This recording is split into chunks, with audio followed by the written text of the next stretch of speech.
Hello everyone. मैं मिथुन सिंह स्वागत करता हूं आप सभी का। आशा करता हूं आप सभी बहुत अच्छे होंगे। बात करूंगा मैं सिद्धू कानू मुर्मू दुमका के बीएड सेकेंड सेमेस्टर के प्रीवियस ईयर क्वेश्चन पेपर की। पेपर था आपका पेडागोजी ऑफ सिविक्स। जितने भी एमसीक्यू हैं अभी आपके साथ में साझा करने वाला हूं। आगे बढ़े उससे पहले मैं बता दूं ये 25-27 सेशन वाले के लिए इंपॉर्टेंट सवाल रहने वाले हैं। एक और जरूरी सूचना, पिछले 5 साल के जितने भी पेपर हैं, चारों पेपर, एक तो सिविक्स आपका हो गया, एक और मेथड पेपर जो है उसके अलावा जो आपका 2 कॉमन है, एक तो लर्निंग एंड टीचिंग, दूसरा असेसमेंट फॉर लर्निंग। ये सारे क्वेश्चन पेपर की पिछले 5 साल की पीडीएफ आपको 49 रुपए में प्रोवाइड कर दी जाएगी। दूसरी बात, 199 रुपए में आपको सजेशन प्रोवाइड कर दिया जाएगा। अब ये सजेशन क्या होता है भाई? सजेशन यानी कि वेरी वेरी इंपॉर्टेंट क्वेश्चन, ऐसे सवाल जो एग्जाम में बार बार पूछे जाते हैं, आंसर के साथ आपको प्रोवाइड कर दिया जाता है। अब ये सजेशन देखिए बनता कैसे है, तो हम लोग जो है 3-4 चीज़ों को ध्यान में रखते हैं। सबसे पहली बात, PYQ यानी कि प्रीवियस ईयर क्वेश्चन पेपर ये बेस्ड होता है। दूसरी बात, आपका जो लेटेस्ट एग्जाम पैटर्न है उसको फॉलो किया जाता है। तीसरी बात, आपका सिलेबस क्या कह रहा है, सिलेबस में कौन से टॉपिक है। और आखिर में मेरा खुद का एक्सपीरियंस, मैंने बीएड एमएड कर रखा है और पिछले 2-3 सालों से सिद्धू कानू मुर्मू, विनोबा भावे, BBMK, युवरांची यूनिवर्सिटी, नीलांबर, पीतांबर, कोल्हान, इन जगहों पे मैंने सजेशन देने का काम किया है। काफ़ी अच्छी सफलता मुझे मिली है। अगर आप भी सफलता के भागीदार बनना चाहते हैं तो यहाँ से मेरी ईमेल आईडी आप देख लें, yourmithunsingh@gmail.com पे आप मुझे मेल कर सकते हैं। इंस्टा पे अगर आप हो, डू फॉलो मी @imithunsingh। बाकी आप मुझे व्हाट्सअप कर सकते हो 7979054474 पे। तो चलिए यहाँ से आप देख पाओगे सिद्धू कानू मुर्मू का ये पेपर है और ये रहा पहला सवाल। आर्टिकल 45 इज रिलेटेड टू, अनुच्छेद 45 किसके बारे में बात करता है? तो देखिए अनुच्छेद 45 जो है, जो बच्चा पूरी पूर्व बाल्यावस्था यानी कि सीधी सीधी बात है कि 6 साल तक का हो, उससे 0 से 6 साल तक का हो, इस दौरान आंगनवाड़ी के द्वारा जो है बच्चे के लिए जो है काम किया जाता है सरकार की ओर से। सबसे पहली बात है उसे अक्षर ज्ञान हो जाए। वहाँ पे देखना आंगनवाड़ी में सिर्फ खाने की बात नहीं होती बल्कि पढ़ाई भी किया जाता है। तो जो आर्टिकल आपका जो है 45 वो रिलेटेड हो जाएगा किससे? राइट टू एजुकेशन से। फिलहाल ये भी ज़्यादा बेहतर नहीं है यहाँ पर ऑप्शन, लेकिन RTI तो नहीं होगा, UGC भी नहीं होगा, NCTE भी नहीं होगा। एक फ्री की आपको एडवाइस मैं देना चाहता हूँ। 4 ऑप्शन आपको दिख रहे हैं ना, आप क्या करो, चारों के ऑप्शन को फुल फॉर्म को याद कर लीजिए।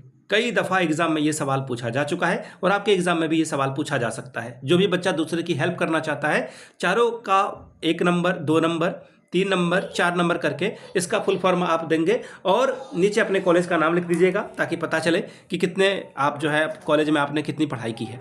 अगला सवाल, the term civics has originated from, civics शब्द की उत्पत्ति कैसे हुई है या किस शब्द से हुई है, ये आपसे सवाल पूछा गया है। तो देखिए सिविक्स जो है लैटिन वर्ड है, लैटिन शब्द से जो है सिविक्स पैदा हुआ है। अब देखिए सिविक्स का क्या मतलब है। देखिए सिविक्स मतलब होता है, ये इसका जो है ये ये लैटिन वर्ड है। अब सिविक्स का मतलब होता है सिटीजन यानी कि नागरिक, आपको भी पता है। और ये किससे जुड़ा हुआ है भाई? ये जुड़ा हुआ है राजकाज के यानी कि जो शासन प्रशासन करने वाले लोग हैं, सिटी और स्टेट से ये जुड़ा हुआ है। चलिए तीसरा सवाल, टेलीविज़न क्या है? अब देखिए ध्यान दीजिएगा, एक तो TLM से सवाल आपका पूछा जा रहा है एग्जाम में, मैं बार बार ये रिपीट कर चुका हूँ। TLM यानी कि टीचिंग लर्निंग मटेरियल। अब टीचिंग लर्निंग मटेरियल में कौन कौन आएगा भाई? टीचिंग लर्निंग मटेरियल में आपका ब्लैक बोर्ड आ जाएगा, डस्टर आ जाएगा, आप जो ग्लोब दिखा रहे हो बच्चे को, मैप दिखा रहे हो, मैप ऑफ इंडिया या फिर मैप ऑफ वर्ल्ड दिखा रहे हो, तो ये सब क्या है? टीचिंग लर्निंग मटेरियल है। तो टीचिंग लर्निंग मटेरियल को अच्छे से पढ़ लीजिएगा। एस्टेट में, जो आपका एस्टेट बिहार में होता है, वहाँ पे जो है TLM से एक सवाल पूछा ही जाता है। फिलहाल टेलीविजन क्या है? टेलीविजन को आप देखिए वर्चुअली, विजुअली आप देख भी सकते हो और इसे सुनते भी हो, लिसनिंग स्किल भी इसके अंतर्गत डेवलप आप करते हो। तो दोनों है ये। अब पहला ऑप्शन देखो कि यहाँ पे क्या बोला गया है, सिर्फ ये श्रव्य सहायक सामग्री है यानी कि ऑडियो एड है, बिल्कुल गलत बात है। फिर अगला देखिए परंपरागत सहायक सामग्री है, बिल्कुल नहीं। टीवी, ऐसा नहीं कि हमारे जो दादा हैं उनके दादा ने भी जो है टीवी देखी, ऐसा बात नहीं है, ऐसी बात नहीं है, तो ये गलत हो गया। विजुअल एड है ये, बिल्कुल नहीं। सिर्फ विजुअल एड तो नहीं है बल्कि ये क्या है, ऑडियो विजुअल दोनों आपको दिखेगा, यानी कि ऑप्शन नंबर आपका D करेक्ट होगा। आसान सा सवाल था, ज़्यादा इसमें जो है जोर डालने की जरूरत नहीं है। अगला सवाल है, प्रॉब्लम सॉल्विंग इज, समस्या समाधान क्या है? ये सवाल अच्छा है। अब समस्या समाधान से आप क्या समझते हैं, ये सवाल पूछा गया है। तो देखिए ये शिक्षण स्तर है, नहीं, शिक्षण स्तर ये नहीं है। शिक्षण की अवस्था है, बिल्कुल नहीं। शिक्षण तकनीक है, बिल्कुल नहीं। शिक्षण तकनीक में देखिए कंप्यूटर, लैपटॉप, जो आप अलग अलग इक्विपमेंट, डिजिटल बोर्ड वगैरह कर रहे हो, वो टेक्निक में आएगा। ठीक है। अब बोला गया है टीचिंग मेथड है, बिल्कुल सही बात है। समस्या समाधान विधि, डायग्नोस्टिक मेथड हो, इसके अलावा जो प्रोजेक्ट मेथड है, ये सब कुछ क्या है? टीचिंग यानी कि बच्चे को पढ़ाने की तरीके हैं। तो प्रॉब्लम सॉल्विंग भी क्या है, टीचिंग मेथड है। ऑप्शन नंबर आपका डी करेक्ट होगा। अगला सवाल क्वेश्चन नंबर 5 आपके सामने ये रहा, the field of a curriculum is, पाठ्यचर्या का क्षेत्र क्या है। तो देखिए करिकुलम को ना ध्यान से समझ लीजिएगा आप। मैंने हालांकि हिस्ट्री का जो है एमसीक्यू कराया, वहां पे मैंने आपको बता रखा था करिकुलम का क्या मतलब है। करिकुलम यानी कि आपका सिलेबस जो आए वो भी करिकुलम का ही पार्ट है, छोटा सा हिस्सा है ये। इसके अलावा टीएलएम यानी कि टीचिंग लर्निंग मटेरियल जो आप यूज करते हो वो भी करिकुलम का ही पार्ट है। इसके अलावा करिकुलम में जो एक और बात ऐड होगी वो आपका जो है टीचिंग मेथड जो आप इस्तेमाल कर रहे हो, यहाँ पे जो है टीचर भी इसी का पार्ट है। तो ये कहने वाली बात है कि करिकुलम क्या एक बड़ा एरिया है जिसमें सारे छोटे छोटे पार्ट हैं। अगर आप बच्चे को टूर पे लेके जाते हो, बच्चे को घुमाने के लिए लेके जाते हो, ये भी करिकुलम का ही हिस्सा है। लर्निंग बाय डूइंग, सहयोगात्मक कॉपरेशन लर्निंग, सब कुछ क्या है करिकुलम का छोटा सा हिस्सा है। विद्यालय की आंतरिक क्रियाएं, इंटरनल एक्टिविटी ऑफ स्कूल, बिल्कुल ये करिकुलम का पार्ट है। फिर है एक्स्ट्रा को curricular activity of the school, school के बाहर जो करिकुलर एक्टिविटी करते हो वो भी करिकुलम का पार्ट है, बिल्कुल सही बात है। अगला है बोथ ऑफ द अबव, यानी कि दोनों बात सही है।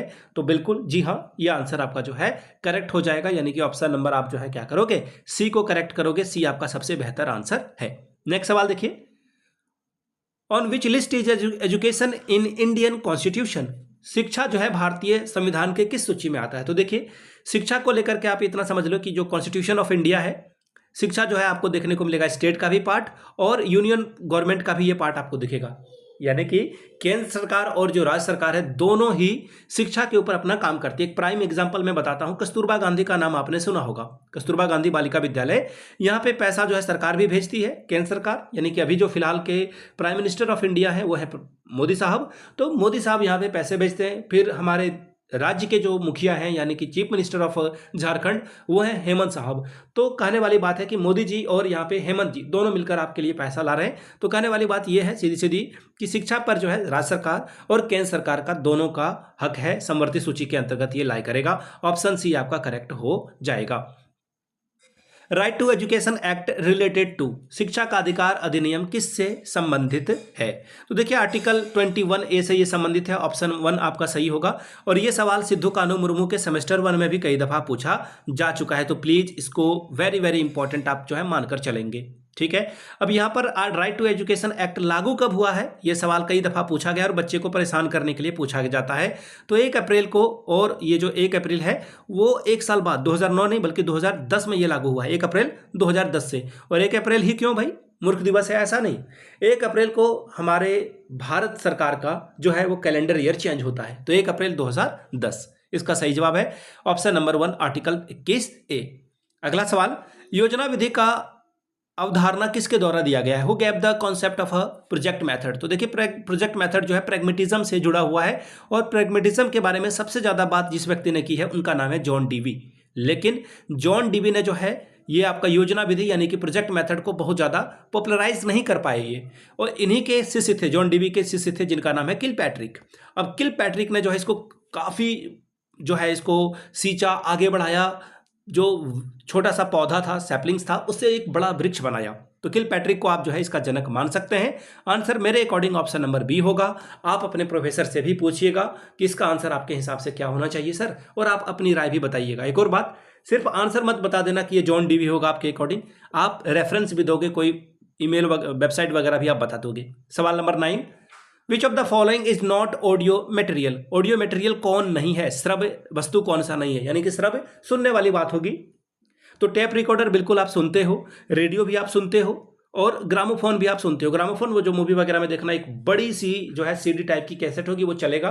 तो ये क्या हो जाएगा, ये सारे जो है ऑडियो एड हैं। तो ये तो बिल्कुल सही बात है तीनों। लेकिन ऑप्शन सी जो है आपका चित्र, ये क्या है, विजुअल है। और आपसे पूछा गया है नेगेटिव, यानी कि कौन सा जो है लिसनिंग स्किल के अंतर्गत नहीं आएगा। ऑप्शन नंबर आपका सी करेक्ट हो जाएगा।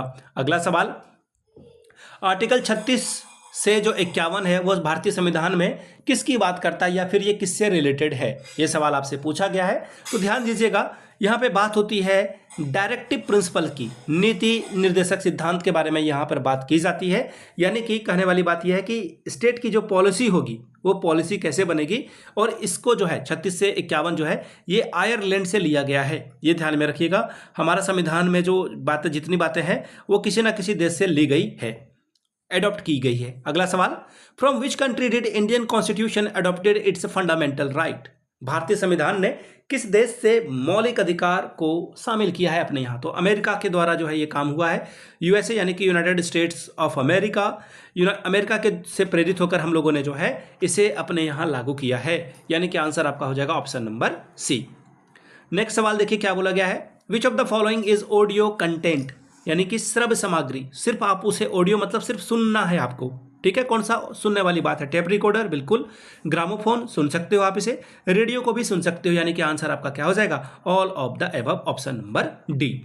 सवाल number 13, which article is for the right to education? शिक्षा के अधिकार अधिनियम किस अनुच्छेद के अंतर्गत आते हैं? देखिए इसका आंसर क्या हो जाएगा? ऑप्शन नंबर बी, यानी कि 21A के अंतर्गत जो है आपका राइट टू एजुकेशन एक्ट आएगा। और ये राइट टू एजुकेशन एक्ट जो है 2009 के नाम से ये पारित हुआ है, लेकिन लागू कब किया गया? ये सवाल जो है आपके एग्जाम में पूछा जा चुका है सेमेस्टर 1 में 25-27 वाले बच्चे में। तो इसका आंसर हो जाएगा देखिए 1 अप्रैल 2010 को जो है ये लागू किया गया था। तो इन बातों को ध्यान में रखना है। फिलहाल आंसर आपका ऑप्शन नंबर बी होगा। नेक्स्ट सवाल, स्टूडेंट यूज टेक्स्ट बुक, छात्र जो है पाठ्यपुस्तक का उपयोग क्यों करते हैं? पहला है एक्सप्लोरेटरी स्टडी करने के लिए, फैक्ट को कलेक्ट करने के लिए, सीखने के निष्कर्ष को निकालने के लिए। क्यों भाई?